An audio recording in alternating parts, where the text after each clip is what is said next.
आज की कथा एक सच्चे शिव भक्त की कथा है और ये जो घटना है ये घटित हुई थी केदारनाथ धाम में। बहुत समय पहले की बात है जब हमारे देश में बस और ट्रेन की अच्छी सुविधाएं नहीं थी। लोगों को पैदल ही सफर करना होता था। जो लोग आर्थिक रूप से सक्षम नहीं थे वो तो पैदल ही यात्रा किया करते थे, बल्कि धनवान लोग बैलगाड़ी या घोड़े का सहारा लेकर यात्रा किया करते थे। उसी समय एक अत्यंत निर्धन शिव भक्त ने भी भगवान केदारनाथ ज्योतिर्लिंग के दर्शन करने का प्रण लिया और पैदल ही अपनी यात्रा प्रारंभ कर दी। रास्ता तो पता नहीं था, तो रास्ते में जो लोग भी मिलते उन्हीं से वो केदारनाथ धाम की ओर पूछ कर आगे बढ़ने लगा। मन में भगवान शिव के दर्शनों की बहुत इच्छा थी। भगवान शिव का परम भक्त था। घर पर भी वो नियमित रूप से भगवान शिव की पूजा किया करता था। जब वो अपने घर से निकला तो उसके घर से वो काफी दूर तक आ गया। केदारनाथ धाम बहुत दूर था। सफर करते करते उस परम शिव भक्त को 2 महीने बीत गए। रास्ते में भूखा प्यासा थका हारा वो निरंतर चलता रहा। जहाँ कहीं मांगने पर कुछ मिलता उसी को प्रेम से खा लिया करता और भगवान शिव में अपना ध्यान लगाए रखता। जब वह केदारनाथ पहुंचा तब उस समय वहां पर बहुत बर्फ पड़ रही थी और ऐसा लग रहा था कि मंदिर बंद है और वहां पर कोई भी नहीं है। ये बात भी आप जानते होंगे कि केदारनाथ धाम के पट 6 महीने के लिए खुलते हैं और 6 महीने के लिए पूरी तरह बंद रहते हैं। कारण क्योंकि वहां सर्दी के मौसम में भीषण ठंड पड़ती है और बर्फबारी भी इतनी होती है कि वहां पर किसी भी प्राणी का जीवित बचना बिल्कुल असंभव हो जाता है। एक तो 2 महीनों की सफर की थकान, भूखा प्यासा वो परम भक्त किसी तरह जब केदारनाथ धाम में पहुंचा तो वहां उसने देखा कि बर्फ गिरने लगी है। ठंड की शुरुआत हो गई थी। उसने देखा कि मंदिर के पुजारी जी मंदिर के पट बंद करके अपने घर की ओर जाने की बिल्कुल तैयारी ही कर रहे थे।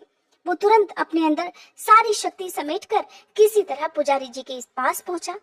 पुजारी जी के पास पहुंचा तो पुजारी जी तब तक पट बंद कर चुके थे। उसने पुजारी जी से आग्रह किया कि एक बार पुजारी जी मुझे केदारनाथ महादेव के दर्शन करने दे दिए जाएं। मैं बड़ी मुश्किल से किसी प्रकार पैदल ही यात्रा करके यहाँ तक पहुंचा हूँ। पुजारी जी मुझ पर इतनी कृपा तो कीजिए। लेकिन पुजारी जी से कहने लगे कि बेटा अब तो मंदिर के पट बंद हो गए हैं और 6 महीने के बाद ही खुलेंगे। एक काम करना, तुम 6 महीने के बाद आना। वैसे भी अब पट तो बंद हो ही चुके हैं। ऐसे में 6 महीने के बाद पूरे विधि विधान के साथ ही ये द्वार खोले जाएंगे। इसलिए अब तुम 6 महीने के बाद ही बाबा केदार के दर्शन कर सकते हो। पुजारी जी के मुंह से ऐसी बातें सुनते ही उस शिव भक्त की आंखों में तो आंसू आ गए। मन ही मन बहुत दुखी हो गया। उसने सोचा इतने महीनों की कठिन तपस्या करके वो किसी तरह यहाँ पहुंचा और यहाँ आने के बाद भी उसे बाबा के दर्शन नहीं हुए। बड़ा दुखी हो गया। उसने फिर से पुजारी जी से आग्रह किया, उनके पैर तक पकड़ लिए। गिड़गिड़ाते हुए बोला, महाराज मैं बहुत दूर से आया हूँ, मुझ पर थोड़ी तो कृपा कीजिए। बस मेरे बाबा के एक बार दर्शन करा दीजिए, मैं चला जाऊंगा। मैं समझूंगा मेरा जीवन धन्य हो गया। मैं 2 महीने पैदल चलकर जगह जगह रुककर पुजारी जी किसी तरह यहाँ आया हूँ। ऐसा लगता था कि जैसे मैं तो जीवित ही नहीं बचूंगा। बस बाबा के दर्शनों की इच्छा ने मुझे जीवित रखा। मुझे एक बार बाबा के दर्शन तो करा दीजिए। लेकिन पुजारी जी ने उसकी एक नहीं सुनी और कहा कि अगर दर्शन करना है बेटा तो फिर 6 महीने के बाद ही यहाँ आना, और अगर तुम वापस नहीं जा सकते तो फिर यही 6 महीने तक रुक जाओ। लेकिन ध्यान रखना, इस ठंड और बर्फ में तुम यहाँ एक रात भी नहीं ठहर पाओगे। इसलिए अगर जीवित बचना चाहते हो तो वापस लौट जाओ। यदि जीवित रहोगे तो दोबारा से आकर दर्शन कर लेना। इस समय तो हम पट बंद कर चुके हैं और नहीं खोल सकते। अगर कोई धनवान व्यक्ति होता तो शायद एक बार के लिए पुजारी जी उसके लिए द्वार खोल भी सकते थे। हालांकि ऐसा कोई भी नहीं करेगा। फिर भी वो व्यक्ति बहुत निर्धन था। उसके लिए भला कौन पट खोलने के लिए बैठा था। पुजारी जी ने उसे जाने के लिए कह दिया। उधर पुजारी जी भी चले गए। पुजारी जी के जाने के बाद वह निर्धन शिव भक्त बहुत ही उदास दुखी होकर मंदिर के बाहर ही बैठकर रोने लगा। उसने एकाएक ये मन बना लिया कि अब तो मैं बिना दर्शन किए यहाँ से हिलूंगा भी नहीं। मैं घर वापस जाऊंगा ही नहीं, चाहे मुझे 6 महीने यहीं पर क्यों न बिताने पड़े। उसे अपने महादेव पर पूरा विश्वास था। उसे विश्वास था कि महादेव कोई ना कोई लीला अवश्य दिखाएंगे और उसे दर्शन भी जरूर देंगे और वो बाबा केदार के दर्शन भी जरूर कर पाएगा। मन में ऐसा निश्चय कर, और निश्चय कोई आसान नहीं था, पक्का विश्वास था, पूर्ण विश्वास था उसे अपने महादेव पर। ये सोचकर उसने वहीं मंदिर के बाहर ही रुकने का प्रण ले लिया।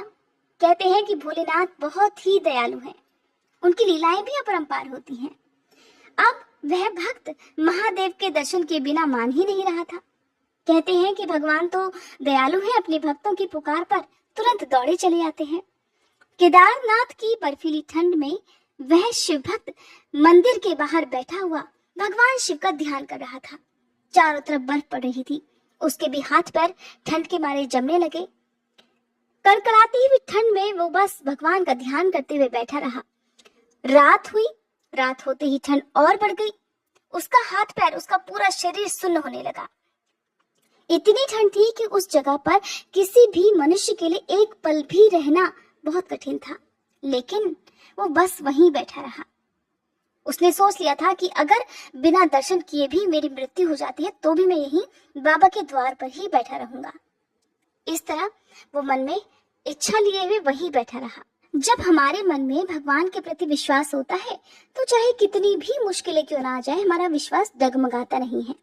कहते हैं कि भगवान भोलेनाथ किसी न किसी रूप में आकर हमें हर मुश्किल से उबार ही लेते हैं। तो वो भक्त भी इसी तरह वहां बैठा रहा। रात हो गई। रात होते समय, रात के अंधेरे में एक अघोरी बाबा उसे अपनी ओर आते हुए दिखाई दिए। देखते ही देखते वो अघोरी बाबा उसके पास तक आ गए और उन्होंने उसके सिर पर हाथ रखकर पूछा कि बेटा, तुम इस वक्त यहाँ क्या कर रहे हो? फिर उस शिव भक्त ने अघोरी बाबा को सारा हाल कह सुनाया। अघोरी बाबा ने सुना तो कहने लगे कि बेटा, तुम निराश मत हो, मंदिर के द्वार भी खुलेंगे और तुम बाबा के दर्शन भी जरूर कर लोगे। फिर उन अघोरी बाबा ने उस भक्त से कहा कि बेटा, तुम थक गए होगे, एक काम करो, मेरे पास थोड़ा भोजन है, उसे खा लो और आराम कर लो। तुम्हें ठंड भी लग रही है, इतनी तेज बर्फ पड़ रही है, तो मैं तुम्हारे लिए थोड़ी आग जला देता हूँ, तुम आग भी ताप लेना। जब अघोरी बाबा ने उसे अपने लाए हुए खाने में से थोड़ा सा हिस्सा दिया तो उसे खाकर वो तृप्त हो गया। बाबा ने आग जलाई, शिव भक्त ने आग ताप ली। शिव भक्त बहुत थक गया था। उसने खाना खाया और आग की गर्माहट के सामने जाने कब उसकी आंख लग गई, उसे पता ही नहीं चला। दूसरी सुबह जब उसकी आंख खुली, सूरज की पहली किरण जब उसकी आंखों पर पड़ी तो सूरज की रोशनी से उसकी आंख खुल गई। आंख मलते हुए वो इधर उधर देखने लगा। उसने देखा कि अघोरी बाबा तो वहां पर थे ही नहीं और बर्फ भी साफ हो गई थी। अब वो भयानक भीषण वाली ठंड उसे नहीं लग रही थी, सारी बर्फ हट चुकी थी और ऐसा लग रहा था कि जैसे ये मौसम भी सर्दियों का नहीं हो। उसे आश्चर्य हुआ कि केदारनाथ में तो लगातार 6 महीने केवल बर्फ ही बर्फ पड़ती है, लेकिन अचानक ये क्या हो गया? कुछ ही देर बाद उसने देखा, वो बहुत हैरान था, उसे समझ ही नहीं आ रहा था कि ये क्या हो गया। थोड़ी ही देर बाद उसने देखा कि मंदिर के पुजारी जी अपने साथियों के साथ मंदिर की ओर ही चले आ रहे हैं। जब पुजारी जी मंदिर के पास पहुंचे तो शिव भक्त ने बड़ी जिज्ञासा से पूछा कि पुजारी जी, क्या मंदिर के द्वार आज ही खोले जाएंगे? तो पुजारी जी ने कहा, हाँ बेटा, आज ही खोले जाएंगे और आज पूरे 6 महीनों की सर्दियों के बाद भक्तजन बाबा केदार के दर्शन भी कर सकेंगे। पुजारी जी पहले तो उस भक्त को पहचान नहीं पाए। ऐसा सुनकर उस शिव भक्त ने कहा कि पुजारी जी, 6 महीने बाद? लेकिन आप तो कल ही मंदिर के द्वार बंद करके गए थे। ऐसा सुनते ही पुजारी जी ने अपने दिमाग पर जोर डाला और कहा कि तुम तो वही हो ना जो 6 महीने पहले भगवान केदारनाथ के दर्शन के लिए आए थे, लेकिन उस समय मंदिर के पट बंद हो गए थे और तुम दर्शन नहीं कर पाए थे। तो उस भक्त ने कहा कि हाँ पुजारी जी, वो तो मैं ही हूँ, लेकिन मैं 6 महीने पहले नहीं, मैं तो बल्कि कल ही यहाँ आया था और रात में मैं यही मंदिर के द्वार पर ही सोया था और आज आप इतनी जल्दी आ गए। 6 महीने कहाँ से हो गए पुजारी जी? भक्त की बात सुनकर पुजारी जी को बड़ा संदेह हुआ। पुजारी जी ये भी जानते थे कि यहाँ पर बहुत सारी ऐसी घटनाएं होती रहती हैं जो स्वयं भोलेनाथ करते हैं। उस भक्त की बात सुनकर पुजारी जी को कुछ संदेह हुआ तो उन्होंने उससे पूछा कि बेटा, अच्छा बताओ तो रात में तुम्हारे साथ हुआ क्या था? तब उस मासूम शिव भक्त ने पुजारी जी को रात की घटी हुई सारी बातें बता दी। कहने लगा कि बाबा, रात में मेरे पास एक अघोरी बाबा आए थे। बहुत तेज की ठंड पड़ रही थी, मैं भूखा था, तो उन्होंने मुझे खाना दिया और आग तापने के लिए जलाई, फिर मुझे आराम करने को कह दिया। तो पुजारी जी बोले कि बेटा, वो बाबा कैसे दिखते थे, जरा बताओ तो।